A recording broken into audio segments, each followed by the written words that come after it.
Kia ora, ko Anne O'Brien toku ingoa, he kaiorongi o Waituhi o Tāmaki, no mai, haere mai. I'm Anne O'Brien, Director of the Auckland Writers' Festival Waituhi o Tāmaki, and you're listening to a session podcast from our 2021 event. Tino rangatiratanga in publishing. As a rising tide of Indigenous literary voices sweep across Aotearoa and the wider world, the literary barriers of mainstream publishing are becoming even more apparent. Writers and editors Patricia Grace, Anahira Gildea and Esame Ranapiri deliver a powerful dissection on the current state of play, discussing alternative methods of publishing in Te Ao Māori and the ways writers and activists are re-indigenising the sharing of Māori stories to provide historical and cultural context to current issues. Chaired by Emma Espiner, this session is part of the oral series curated by Ruby Solly and supported by Te Tora Whira i Te Reo Māori, the Māori Language Commission. We hope you enjoy it. Tihei mauri ora. Ki te whare e tūnei, tēnā koe. Te papa e tā koto nei, tēnā koe. Ngā mana whenua o te rohe nei, ko ngā te whātua ki ora ake, tēnā koutou. Koutou katoa, ngā kaituhi, kaipānui o te motu nei. Tēnā koutou, tēnā koutou, tēnā koutou katoa. Hari ko tēnā kou ki te noho kei wainganui a koutou mō te kaupapa o tēnei rā. He kaupapa whakahirahira tēnei. Ko waio, no Ngāti Tūkorehe, Ngāti Porou, ko Emma Espiner tōku ingoa, he wahine Māori ahau, ko she, her, ia, ngā pronouns. Tēnā koutou te whānau whānui, it's such a privilege to be here with you today, and thank you, so many of you, for coming to this kaupapa. I'm really touched to see all of you here. It's a privilege to be here, especially with three of our most staunch advocates for tino rangatiratanga in writing and publishing. Thank you to the Auckland Writers' Festival for programming this event in partnership with Te Taurawhiri i Te Reo Māori. And to our dear friend and national treasure, Ruby Solly, for curating the visionary oral series for this year's festival. I'd like you to meet our speakers. On my far right, although probably to my far left, if I'm being honest.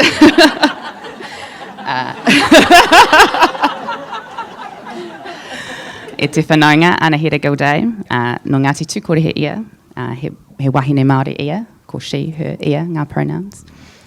Next to her is Esame Ranapiri, he takatāpui ia, no Ngāti Raukaua ki te tonga, Ngāti Pūkeko ia, ko they, them ia, ngā pronouns. And Patricia Grace, another national treasure, ko Ngāti Toa, Te Atiawa, Ngāti Rawa, ngā iwi, he wahine Māori ia.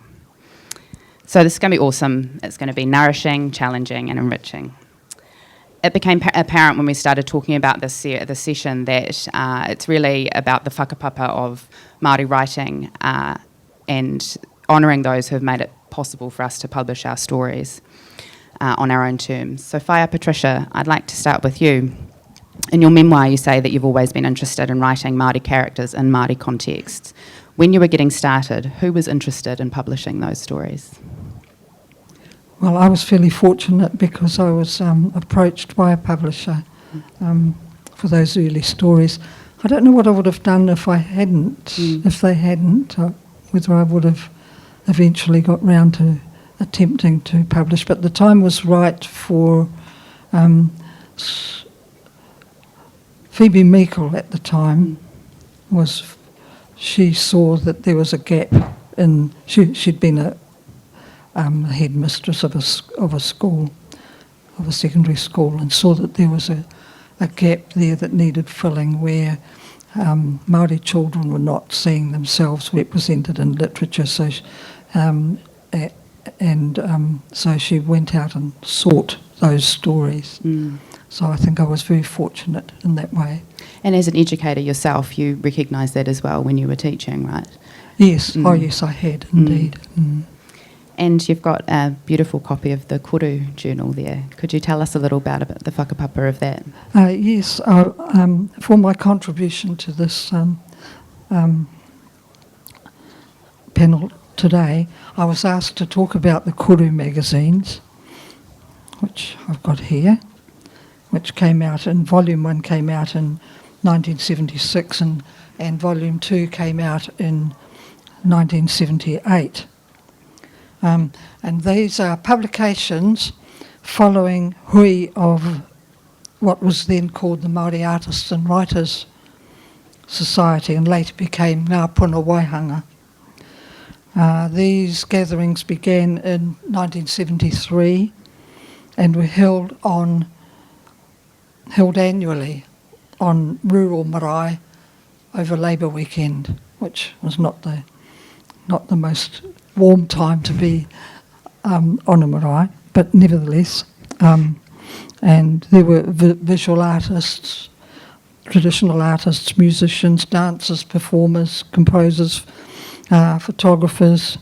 There was theatre and kapahaka, oratory and writing. So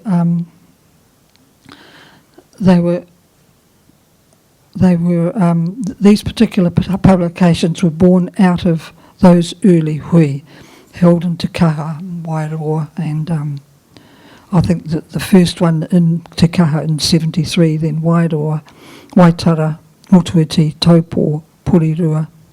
And they were really quite something, you know, Māori artists and writers getting together to support and encourage one another. And we brought our families with us. So it might be a gathering of, 200 people coming in busloads. They were highly stimulating weekends for all of us.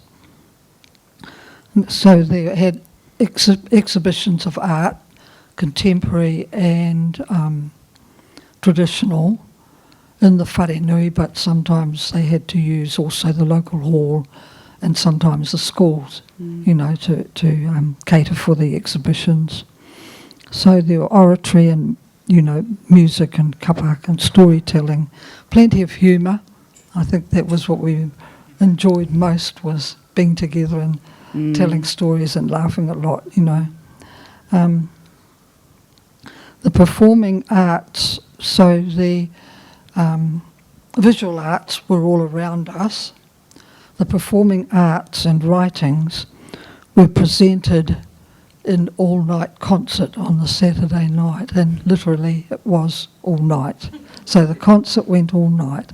We were in a wharenui, so if you wanted to, you could go off and sleep for a while, or if you had to.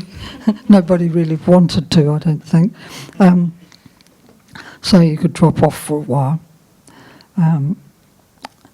Throughout the day there would be workshops and presentations, but there were only ever two, and they were a great mixture of what took place during those weekends or with what the particular artists and writers were doing at that particular time. The first one has an introduction by Hone Tūwhare, who was one of their initial ones who was involved in setting it up.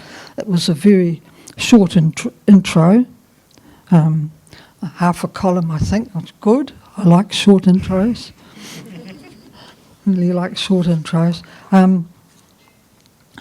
So there were short stories, poetry, lots of poetry by all ages, because our children were involved too, and it was, something that involved everyone. You didn't have to be a practicing artist or a practicing writer. You just had to enjoy being there mainly. One of the articles describes the genesis of the magazine itself and tells how following the hui at Waitara, well, it had been talked about for some years before that, but following the hui at Waitara on the bus bound for Auckland, the bus's speaker system was used as one by one people expressed their views for the format and the content of what this magazine was to be. And by the time they reached Hamilton, they said they'd raised $60 and gathered a list of names of those prepared to do the mahi. And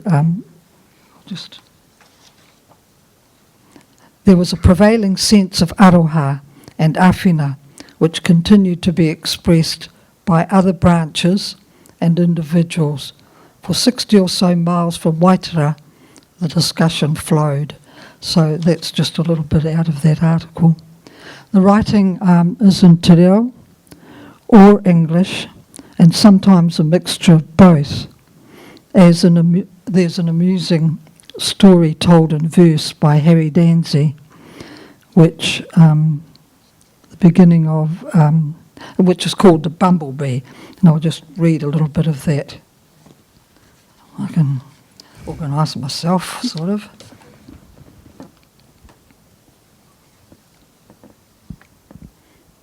So The Bumblebee. Te whare e tū mai nei, te whare e tū mai, me te marae, me ngā manuhiri tuarangi, kua tai mai. Kia ora koutou, me te home lot too, got a story to tell, and it's paira watu. He taitama ia, he tangata nei, noho tata ana ki Tolaga Bay. His name was Tiki Puma Purapi Api, and the school kids called him the Bumblebee. Funny ana te ingoa nei, but that was his name, and he didn't care.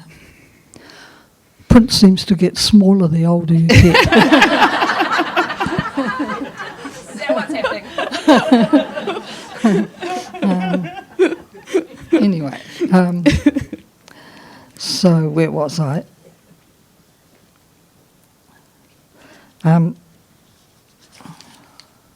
So as well as the writing, of course, there was some very, very fine photography. And I wish I could show it. It's no use me holding it up.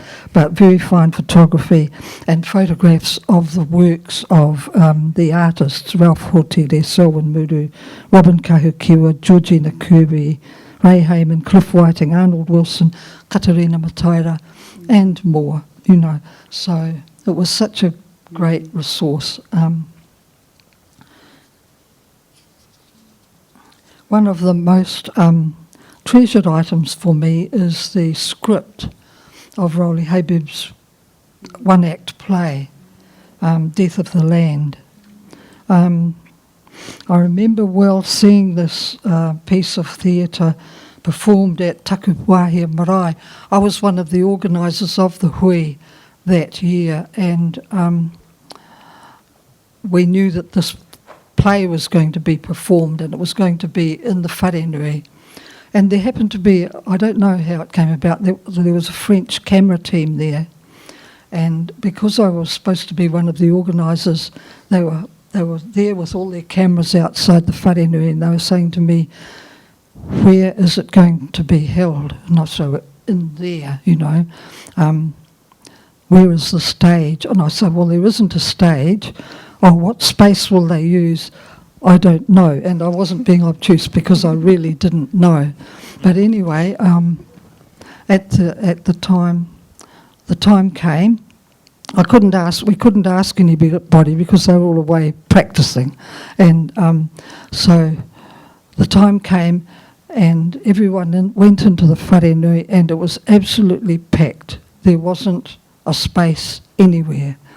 And I couldn't see any crew or anything like that. We were all sitting around on the floor, and it was packed out. I thought, oh, maybe they're going to make a grand entrance, but how are they going to do that? I couldn't see the players at all. And anyway, everything quietened down, and then one by one, the players stood, one here, next one there, next one back there. And so just all throughout the whare, and that's how, and it was just absolutely spellbinding. Of course, koru was meant to continue and be somewhere where Māori artists and writers could publish and give expression to art within a Māori context. But unfortunately, there were only ever two, and that wasn't to be at that time. However, I believe the time is right again now, 40 years or so later, for it to happen again in a new format. Kia ora koutou, kia ora tātou.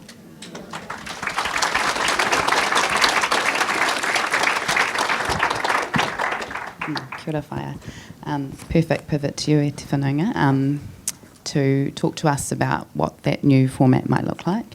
And can you elaborate on why it's necessary to have something like this, and also address the idea of competition versus community?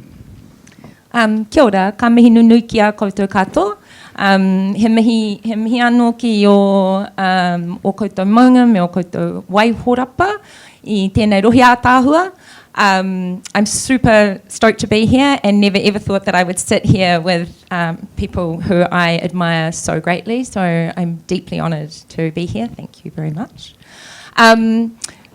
I guess I'm sitting on this panel because we put out a publication last year called Te Whē, and the process of coming to put out that publication was incredibly challenging. And we went in with the idea to just ask a bunch of questions of ourselves as Māori writers, and we came out with the certainty that part of our kaupapa was to disrupt publishing. So, you know, that's how it rolls. So, the way it worked was that, or the way it works is that often lately, many of those who I know, Māori writers, will be approached either by email, Instagram, Facebook. The messages will come and say, "Oh, kia ora. I was just wondering, my character is Māori, and I'm Pākehā. Can I pay you to edit my work? Or where do I get this published? Or how do I..." Timia, right? So, like, endless kind of questions, conversations. And at the same time, many of us were finding that we were being invited to publish so long as we had some kete and some nannies and some pipi in our stories, which was really uncomfortable and difficult to navigate, you know. I had a personal experience, and it's one of so many, where I wrote a story. I knew I was being asked to write a story with these elements in it, and I deliberately wrote a story without those elements in it. And the editor had an absolute heart attack. "Oh no, this isn't what we wanted. Oh no, what are you writing? I'm sorry, was I not clear?" But how can they say, "We wanted you to Māori that up"? You know, how can they say that? So, and so I'm sitting there going, "Oh, kia ha te raru." You know, like, what is the problem? Sorry, what's the problem? So over and over we had these issues.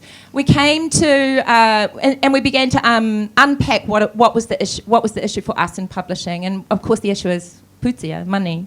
The publishing industry is run by money mostly. Not everyone, I don't mean that, but you know, generally in that sort of mainstream sphere, it has to be, because that's the world that we live in. It's not an indictment of it. That is how it works. And we came to ask ourselves, what does this mean for us, and how can we do something different, and what would that look like? And so we began with we went right back to what's our tikanga, what are our values in terms of publishing, what does it mean to us, and how can we navigate and support each other to do this in a way that we feel really strong and confident about, and that we feel supports each other. And so the idea for Te Whē was born, which was not actually about publishing, it was about process, and it was about nourishing writers, and it was about being really transparent in how we went about things. We sent out a tono to a whole bunch of people who were transparently our friends, who we knew would be on this waka to have this kōrero, to come, and the first thing to do was to wānanga, to come together on the marae. We went home to Tukurihia. Emma was there, Patricia was there, Essa wasn't there, but we'll be there next time. And and we just wanted to wānanga these issues and see if we could find a way forward. Out of that came the publication Te Whē, and which we put online, and you will find at www.tewhē.nz for free. So it isn't for sale, and you cannot buy it. It is literally for free. we did print 200 copies, which are extremely beautiful, and one of the key things that we decided was that they must be returned to the Hokainga. So we went home with them first and foremost, and we returned them to Tūkorehia because that's where the stories were born. So everything that we tried to do was about engaging with the way in which we were asked to publish. And so many things, you know, became apparent. We began to research what's going on in the organisational structures of publishing houses, how many Māori are on board, who is being asked to do the editing of your work if you're Māori and you wish for a Māori editor. We didn't want to make a binary situation, it's not about that, but there is only currently, it felt like there was only one option. You sent your work in, your work was often sent into a journal under a particular theme or request. There was no way to retain tino rangatiratanga around any of that work once you let it go, unless you were willing to have it not published. So you couldn't request your own editor. Well, you could try, but you may not get it. You know, we wanted to be able to say, this is unacceptable. We would like there to be different options. And if they aren't there, we're going to attempt to make them ourselves. And so in the process of creating Te Whare, what we discovered, which we knew but we didn't know how closely, was that Te Whare is directly in the whakapapa of the Koru journals that Patricia has just shared with us. And we were so overwhelmed because one of the very important kaupapa that we had in here was to take that work, and from the wānanga that we had, we created 3 questions which we sent to our rōputikanga, our kaumātua, to weigh in on. And they were questions like, how do we review each other? You know, how do we review each other when the sort of the hunger for people talking about each other and about our work, and we want to protect our whanaunga and ngā tangata Māori, katoa, but we still need to be able to have rigorous and complicated review without it becoming fodder for like the Judith Collins and so forth. Sorry, Judith, if you're here, kia ora, stand up. Sorry, that's right. Sorry, political over here.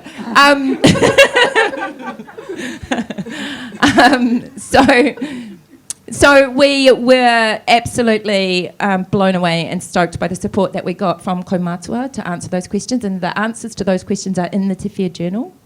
And Patricia was one of our kaumātua, and she also came to our wānanga. We invited her thinking, oh, we would be so honoured if you come, and she was like, oh, can I just sit in the background? And we were like, you can do whatever you want.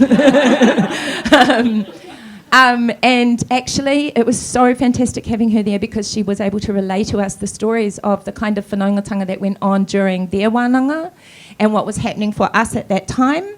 And since then, we've had an amazing network of support for each other, and we have found that we can actually talk backwards and forwards with each other and get advice on how to deal with really gnarly questions that come in, on how to deflect a really negative publishing requests, and how to say no if they're going to offer you $1,000 for something and you really need it, or when it's okay to say, nah, I need $1,000. I'm going to go do it. I'm going to go get me $1,000 because that's also real. Yeah. Because I think some of the korero around like self-publishing and stuff, like should we have to not make money? Yes. Like should it be about doing things and doing it for free? In my opinion, absolutely not.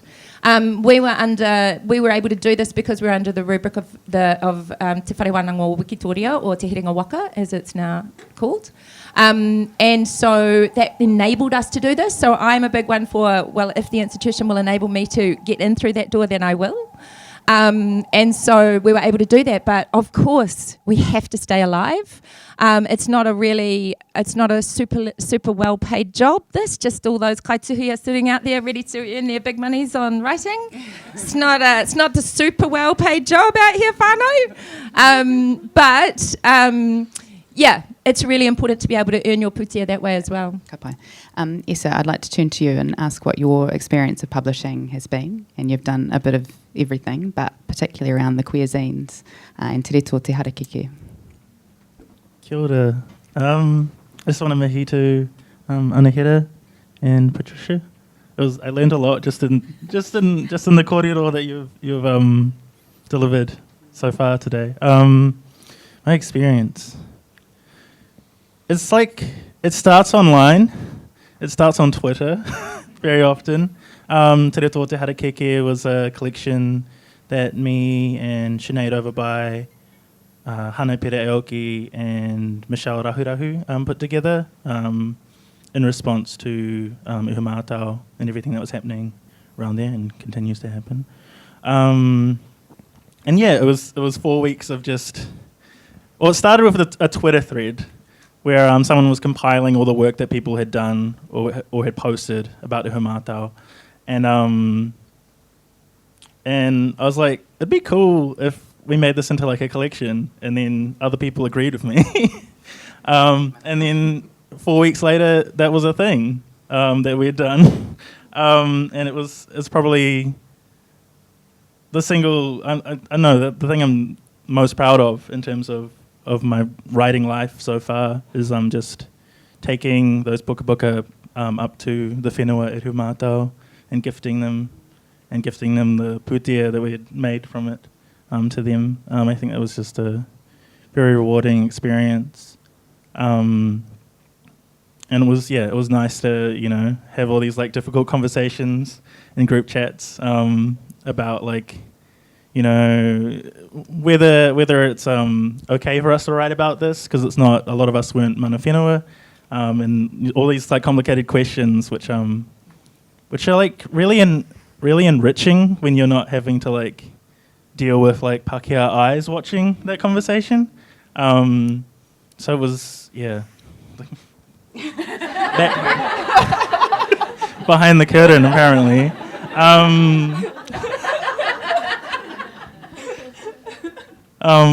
And aside that, I've been publishing kind of mini anthologies of queer writing at Zine Fests, which I think are a really cool place because it kind of provides a lot of queer people and people of colour and Indigenous artists and writers to kind of like share their work in a space that feels safe and isn't really about the money. Like you sell them for like maybe like $2, $5 or something like that, but it's like about just sharing.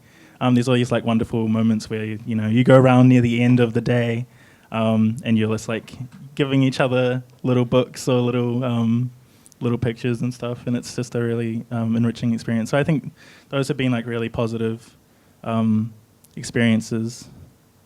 Yeah. So everyone talks about there's the writing and then there's the subversive kaupapa underneath it, which is cool, and I'm very much here for that. But do we always have to be doing the paradigm shift stuff? Like, can Māori writers just get on with writing? Or do you always have to be doing this thing and changing it and making it different and doing this other complicated shit on the side? You're looking at me. Yeah, I'm looking at you. So I don't have the answer to that question. For me, I think that actually we all have a place. There's all the different kind of manu in the forest, and we all do different mahi. I'm drawn to that mahi that involves subversion. So that's where I stand, but heaps of my mates are not. That isn't their mahi, and that isn't how they stand in the world. And we all support each other to do the work that we need to do. So I think there's room for everybody to do all the kinds of writing and all the kinds of work that they need to do. Kapai. This sounds like a utopia, right? That we're this collective and it's gorgeous and everything, but we're also asked to compete, because that is, essential to, there's only so many ways to be published in so many places. How do we navigate that? I was just going to say something about what you asked us before. Do we just get on with life, or do we always have to go for the subversive? To me, I think I've always just got on with my writing life, and other people have told me I'm subversive. But writing for me goes hand in hand with, writing is something that's really important to me. My life would be the poorer if I hadn't become a writer. And it's really important in my life, but it's not my whole life. My life is my life, and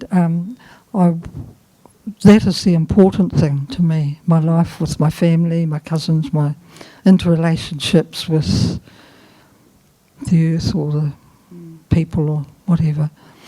And so that has to come first. When I first became a full-time writer, I stuck my nose down and I was just writing all the time and not doing anything else, and I soon felt I was all the poorer for doing just that, and I had to, get back out there and help to build the wharenui and all these sorts of things. Yeah.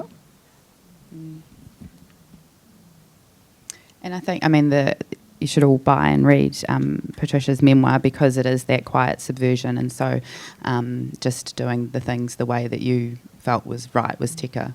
And there's now this blueprint, I guess, for the rest of us. So, not having the glossary of kupu Māori in your book, insisting that te reo be normalised, having the reo Māori translations of your children's books from the beginning, and then not writing with a contract.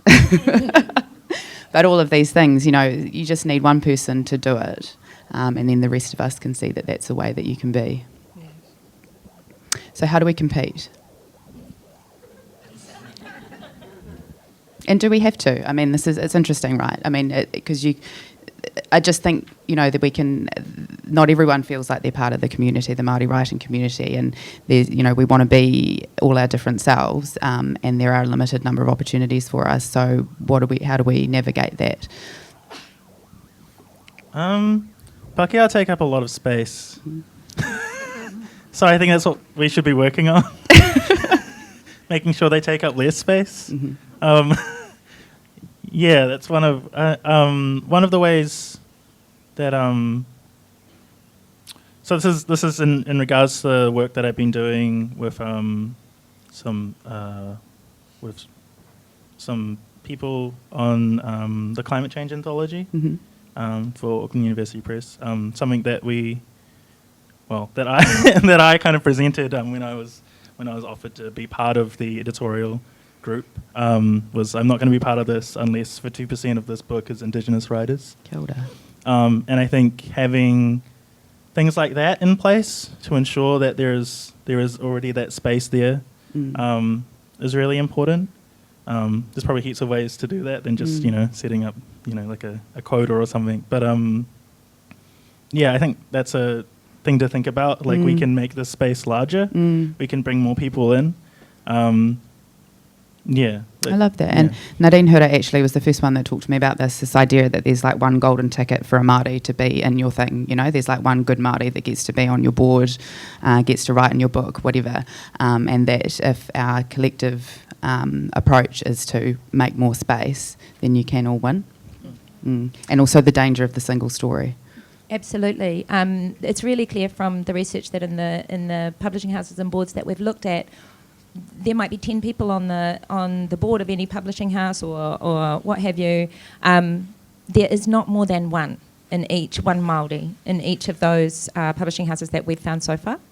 That doesn't mean that we're right and that we did that a wee while ago, and I know that it's changing. I know that for sure because I've had lots of people approach me. But for me, the competition is a really difficult thing. I tend to not want to compete. So one of the things that I like to think of it as is collective competition. We compete collectively, and I know that's easy to say as well. But it's about opening the doors and not ever shutting them to others who want access and who want to be able to come in. For me, New Zealand, Aotearoa is so small. We have the opportunity. We pretty much know each other. I'm like, oh, kia ora, how's it going? To compete with my mates is very uncomfortable, but at the same time, we are thrust into these positions. So recently with the Voyager Awards that have not yet been announced, the end of this month, there are a number of our mates are in there in categories for writing where they are in fact required to compete with each other and somebody wins, like the Ockhams, somebody wins. And it's hugely problematic, and it's problematic behind the scenes for us, but from my experience, none of us hold resentment towards anyone. It's that old adage of if you win, we all win. Because one Māori on a board versus 10 Pākehā non-Māori or tauiwi on a board. You know, like if one wins, we all win. And that's kind of the stance that we keep taking. And what we're trying to do is pull back tino rangatiratanga to our own selves, so that in our vision, we get to decide where the competition is. You know, for me, the competition is when my auntie at home says, when I don't turn up for a marahui because I'm late, because I'm at a poetry reading, and one of my dick cousins says, oh, she's at a poetry reading, she's not coming till tomorrow, auntie. And I turn up, and Auntie Moirangi goes, and I turn up at kai time, and Auntie Moirangi goes, oh, where were you? And I was like, at the National Library at a poetry reading. And she's like, oh, cool, stand up and give us your poems then. Now that's a competition. Like, that's scary shit right there. I just want to explore self-publishing a little bit more, and just is that the best expression of tino rangatiratanga, or is it kind of a unfortunate reality given the commercial imperatives and the lack of interest in mainstream publishers in Māori writing for, you know, over years? Issa?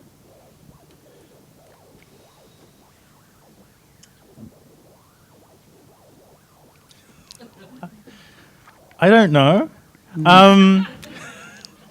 I feel there's like a whole lot of like give and take when it comes to being published by an established publisher versus publishing yourself at like a zine fest, or publishing on like something like Amazon or something, which people have done quite successfully. I think regardless, you're having to interact with systems which, you know, don't come from us. You have to work with things which are, you know, coming from elsewhere that are acting on you without your like consent. So I feel like it's tricky regardless. I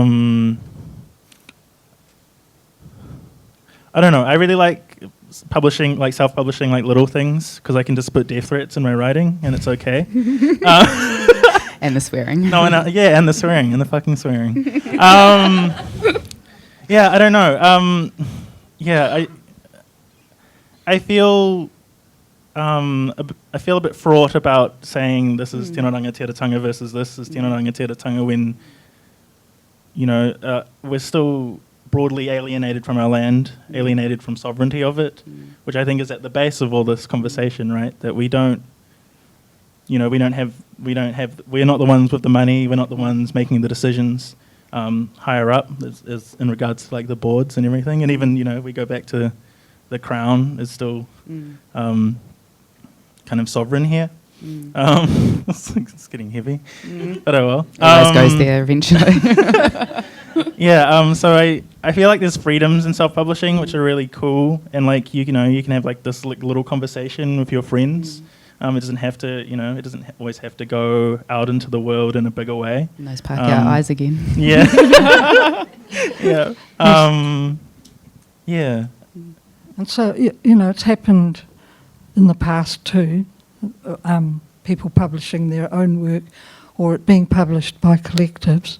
And I can think of the I forget the name of the collective in Auckland, which was came off from the Haiata collection in Wellington, which was mainly to do with the visual arts. But in Auckland they formed a collective of Māori women and published Arapera Blanc's book of poetry and poetry by Trixie Menzies.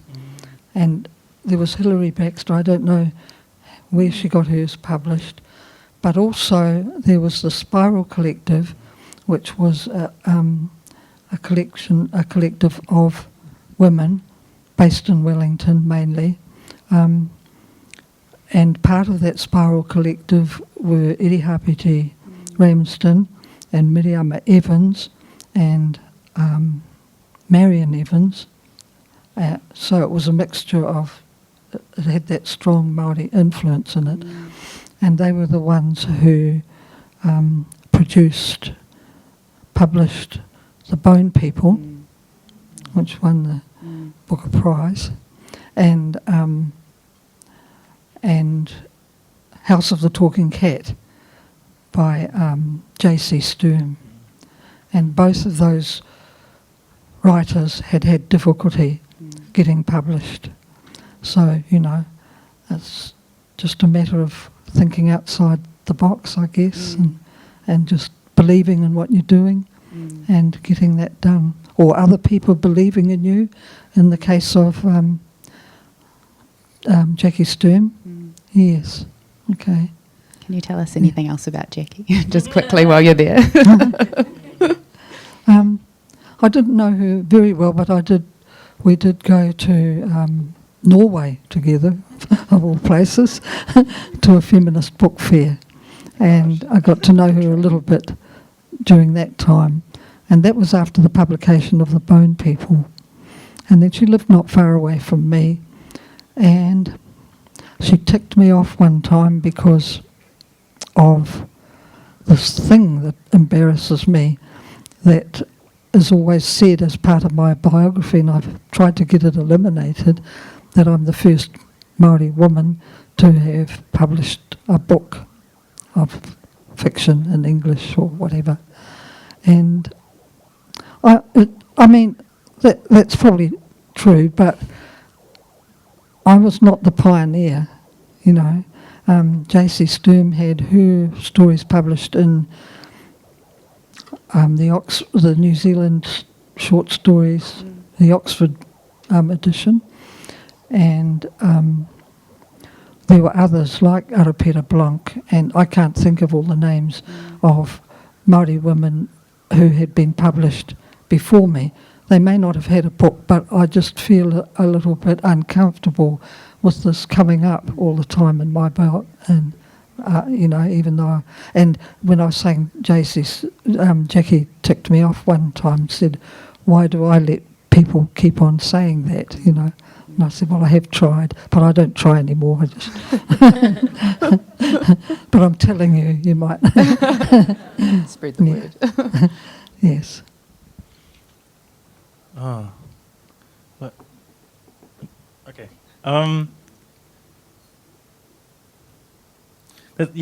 Just the kōrero about firsts. We often get given, you know, whatever category, whatever like niche category, or and then said we're like the pioneer of this, which I always find extremely problematic, because you know we've been producing art since the beginning of time, since Te Korikori, and I feel like, you know, we're always trying to recognise the whakapapa of the work and having that conversation. And as soon as someone says this is the first, all those people get discounted. All the people that come before get discounted. And it's like real, you know, it's kind of tempting because it just puts someone in a box and, you know, this is where I start and I can keep up now or something like that. But I can collect them all now. And I feel like we need to, you know, resist that kind of categorization because, you know, we come from a long line of storytellers. Yes, that's another thing I recognise in myself too, my whakapapa. There's a long line of composers and, you know, there's ancient waiata that have been composed by my tipuna. So it is kind of embarrassing to have you know, these first doesn't really mean anything. Kia ora. I tautoko all of this, and I think it comes back really nicely to self-publishing.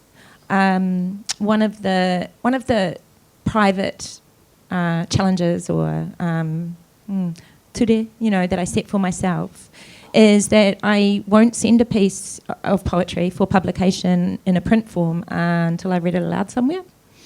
And for me, that's a form of tino rangatiratanga over my work. When I hear it aloud, and that's doable because it's a poem, be different if it was a novel, I'm just saying. I'm not going to be like reading the whole novel out to anyone, just saying. But it means that I feel like I'm standing in line with my tupuna who did that aloud, and who we are referring to, and who and those who continue to stand on the maraiatia and do whai kōrero, improv, I'm like, oh, that's impressive. And it's so stunning. And I'm like, how have they done that? And yet at the same time, we're in Te Aupaka and this is not considered publication. But for me, this is publication. And I think the other sort of positioning that I have when I think about self-publication is the advent of online work and the ability for us to get in there and just put our own words out onto different various platforms and to engage with the public, some nicer than others, with regard to that mahi that we've put out there. But it also means that we can retain that ownership of it, and we can go back very quickly and very easily, for instance, and say, could you please change this? This is incorrect. A really common practice is that an editor, I don't know if it's still common, but was common, will take a line from it and use it as the clickbait, and it's really the wrong thing. It's some sort of terrible, adds an element to the story that's really negative, or one that you didn't want, but people will click on it. This kind of thing, this kind of online business allows us to be able to intervene much more swiftly than we can on paper, which for me is a form of tino rangatiratanga in publishing now. Kia ora. Actually, that is a really nice segue, thank you. And I just wanted to, before we finish, touch on research, and so academic research, because I think, obviously publishing means something slightly different in the academic context, but a lot of the barriers and consequences of our exclusion are the same, and a lot of the innovations to overcome those barriers are similar. And so I know with kaupapa Māori research, that comes from the community rather than a researcher deciding that that's the thing you want to do, not doing research to someone. And distribution is about delivering it in the way that you're talking about, rather than publishing it in a journal that our whānau won't read. And to mahita and it's often wahine, not to diminish our tāne, but who just getting organised around this stuff. So the mana wahine readers, so that Leonie Pihama, Linda Tuhiwai-Smith and others put together. So just collecting all of that thinking from wahine Māori academics in one place, and then Ngā Kete Mātauranga, which came out this year, which is a beautiful book. And I just wanted to read a quote from Professor Paparangi Reid, who's one of my kind of star mentors. These authors are stars whose experience, knowledge and wisdoms help us navigate our challenges and our celebrations as we journey through learning, healing, imagining, developing and self-determining the expanse of possible Māori futures. As academics as well, do you find those similarities and those parallels between literature and academic publishing? Well, nobody wants to read my academic work online just like that. It's not going to be published on the spin-off. So I do very much find those really similar, and in terms of the institutions themselves and the ways in which research is expected to be done and presented continues. So Te Whare is part of my doctoral research, but it doesn't count. What counts is what I write up afterwards and hand in my PhD thesis. I'm like, oh, that's interesting. That's and that is the rule of the institution. I could probably fight that, but I can't be bothered. Because there are other fights that are really way more worth having, which are the ones that are the spin-offs from Te Whare, like the intergenerational mahi, the wero set by Patricia Fire Patricia when we went to Tūkorehia was to bring in the rangatahi. Where's the next generation of our writers, and how can they find their way to have voice? And so from that, we are starting to do mahi in schools, where we are starting to bring that through. And this is a way in which mainstream publishers have been super able to support us, because they gave us the money to do it. We went to them and they gave us an open, they just said, you go and do it, we trust you. And that's really important, because we need to be able to follow our own tikanga and not be subject to that. But we need to have those relationships in order to be able to do that. We need to have relationships with those people so that they can trust us, the young writers, and also the publishers, so they can trust what we're going to do with that putia. Any final thoughts? I thought about doing advice to Māori writers. Kaupapa. There are so many things in this world that will try to make you stop writing. Don't stop.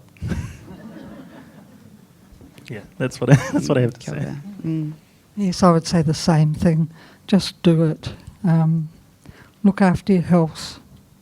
I think that's really important. Eat your vegetables. When you're a kid, Kia ora whaia. go outside and play.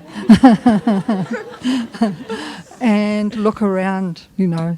Use your eyes, use your ears, use your senses. Take notice of what people say and how they say it. Read books. And I would like to add to that, circling all the way back to the beginning, you know, no matter what kind of manu you are, no matter what kind of bird and what kind of noises you make, there's room for you. We need to hear that. It's not a question of the Māori writer, there's no such thing. It's not a question of the Māori story, there's no such thing. We need all of the stories. We need to hear all of them so we can all feel safe in the world and all feel seen and recognised, as Patricia was talking about in the beginning. And the only way for that to happen is for you to all write. And also, one little word of advice, say no to anything you don't want, say no. Kia ora. Ko tēnei te wā whakamutunga. I think buying and reading books is one of my favourite forms of activism, and if there's one thing to take away from today, buy the books, read them, take them out from the library, tell everyone you know, come to these sessions. Thank you for coming. This is amazing. This tells the festival that they should have given us a bigger room.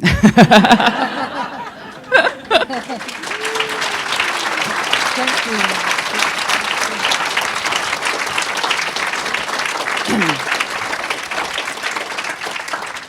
And you can see our writers at other events in the festival. I think Essa is participating tonight in Streetside. Yeah, I'm reading about my demon, like his Dark Materials demon. Yes. Yeah. Awesome. Cool. 11 o'clock tomorrow, Patricia will be in conversation with Nick Lowe, and that's about her memoir from the centre. And tomorrow night, all of our darlings are participating in Ngā Oro Hou. So this is a session incorporating our writers and taonga pūoro practitioners. And I have to read out everyone who'll be there because it's so epic. So in addition to Anahira and Essa, we've got Arihia Latham, Becky Manawatu, Tusiata Avia, Ruby Solly, and our Arts Laureate, Ariana Tikau, as well as pre-recorded compositions from Rob Thorne, Horomona Horo, Richard Nuns and Al Fraser, so it's going to be amazing. And just to mihi quickly to one other event, an unexpected event for the festival, but it's going to be an epic one anyway. So Michelle Rahurahu tomorrow, 10 a.m, talking about story sovereignty. So please join me in thanking our writers again for their time today. For the head off for the signing table.